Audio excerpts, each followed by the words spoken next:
All right, to this, a suggestion via a channel member. The name of the video is Trump says he won't be happy if Putin summit talks fail. Let's jump into it. There's nothing set in stone. I want certain things. I want to see a ceasefire. This is not to do with Europe. Europe's not telling me what to do. But they're going to be involved in the process, obviously, as well as Zelensky. But I want to see a ceasefire rapidly. I don't know if it's going to be today, but I'm not going to be happy if it's not today. Everyone said it can't be today, but I'm just saying I want the killing to stop. I'm in this to stop the killing. You know, we're not putting up any money. We're making money.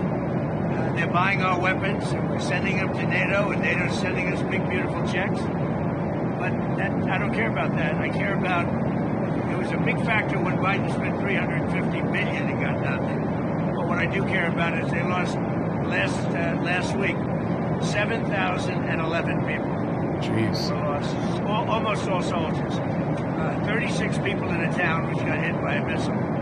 But over 7,000 soldiers.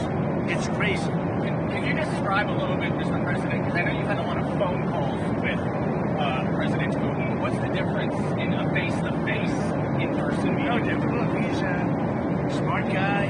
Been doing it for a long time, but so have I. Been doing it for a long time.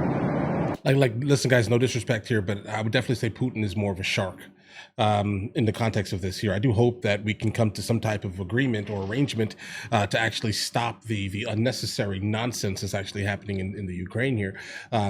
But I definitely hope that Trump has a gigantic amount of advisors specifically trained in like understanding how Russia works and how Russia is and how Putin is and the KGB influence that Putin has actually had here. And here we are with president.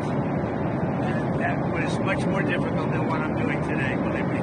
So we get along.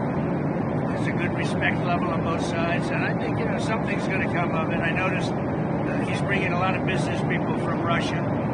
And that's good. I like that because they want to do business, but they're not doing business until we get the war settled. Are you going to talk about this? They need business. We have the hottest country on earth. We have the hottest economy on earth. We have the hottest country. We just set a new stock market record again.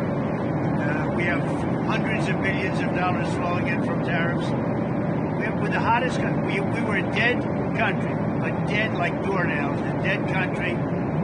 1 year ago, we were dead as a doornail, and now we have the hottest country, and he wants a piece of that because his country is not hot economically. In fact, it's the opposite. And China's not doing well economically, but we're all, look, I want everybody to do well. The war's going to stop and the killing's going to stop. Mr. President, what do you mean by severe consequences? To take questions. We saw that Russia continued its violence into Ukraine last night, launching even more drones. What did you make of that? Well, I think they're trying to negotiate. He's trying to set a stage. I mean, in his mind, that helps him make a better deal. It actually hurts him.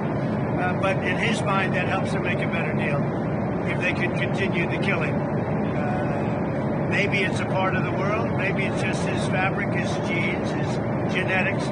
But he thinks that makes him, gives him strength in negotiating. I think it hurts him, but I'll be talking to him about it. It does hurt him. Today, Mr. President, are the territorial swaps on the table?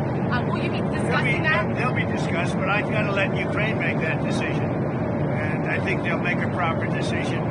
Yeah, guys, that was my biggest fear. I was wondering, like, okay, guys, we should definitely have Zelensky here, at least for the most part, in the meeting itself, because you're banking on us being able to decide what is correct for your sovereign nation. You get what I'm saying here? When it comes down to what Russia will keep and what Russia will not keep, let's say, Zelensky is the one that needs to basically handle that. But I'm not here to negotiate for Ukraine. I'm here to get him at a table, and I think you have two sides. Look, Vladimir Putin wanted to take all of Ukraine. If I wasn't president, he would right now be taking all of Ukraine. But he's not going to do it. Mr. President, what did you Don't underestimate that either. The possibility of the United States providing security guarantees to Ukraine. Maybe, along with Europe and other countries. Not in the form of NATO, because that's not going to, you know, there are certain things that aren't going to happen. But, yeah, along with Europe, there's a possibility. Yeah, guys. Yeah, NATO, not NATO. Sorry, Europe specifically, definitely 100% has to step up and kind of take the reins on this here. If you do not want Russia encroaching specifically on your sovereign nations, right? The best bet is for you guys to have to handle it by our weapons. You mentioned the number of business people that President Putin is bringing along. Is that something that you want to discuss with President Putin at this meeting? Yeah, if we make progress, I would discuss it, because that's one of the things that they would like. They'd like to get a piece of what I built in terms of the economy. Just so you know, we were a dead country with our economy. He wouldn't be interested. He wouldn't have been interested a year ago with the Biden economy. But he is interested in the Trump economy, because we're doing. Wait till you see when those factories start opening up.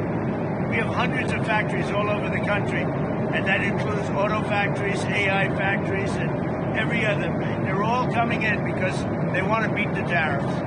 Because if they open here, they don't have to pay tariffs.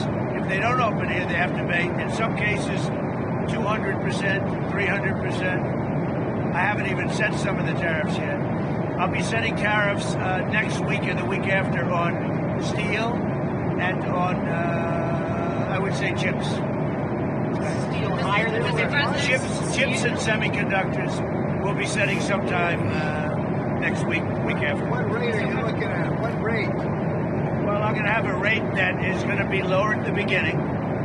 Then that gives them a chance to come in and build, and very high after a certain period of time. And if they don't build here, they have to pay a very high tariff, which doesn't work, so they'll come and build.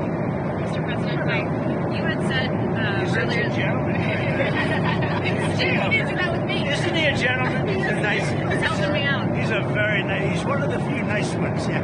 You had said earlier this week that Putin would face severe consequences if you get the sense from him that he's not interested. What do you mean by that? Economically severe. Yes, it will be very severe.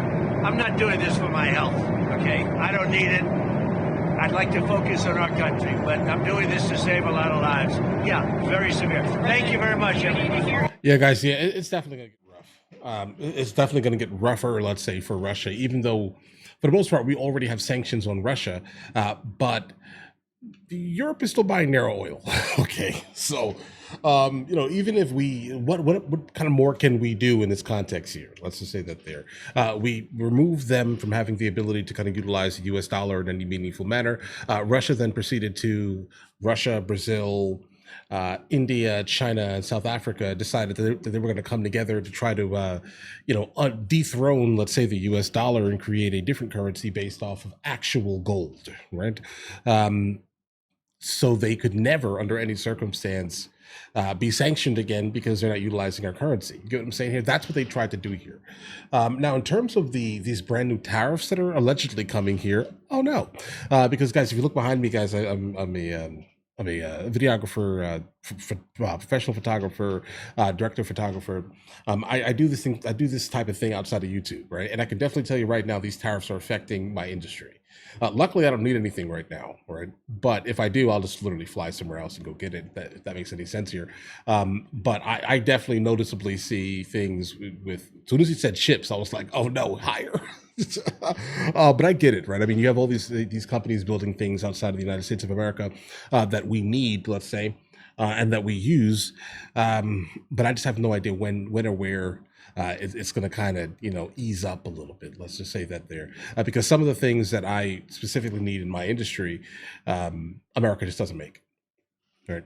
And well, they do make it, but they just don't make them very, very well. Let's just say that there. But either way, guys, listen, let me know in the comments what you guys think. I do think that if Putin can be truthful for like the first time, right, that'll be great, right? You get what I'm saying here? That'll be amazing. I'll be super hyped and happy about that. But I just have no idea if he's going to actually like honor the ceasefire, and what exactly will be the terms of the ceasefire. There's so many questions here. What will be the terms? Are you going to stop immediately? Obviously, they can't stop immediately, but are they going to stop within the week, the day? I don't know. We'll find out. But all right, listen, you guys have an absolutely amazing day. If you guys are new here, please like and subscribe. And in the meantime, I will catch you guys later.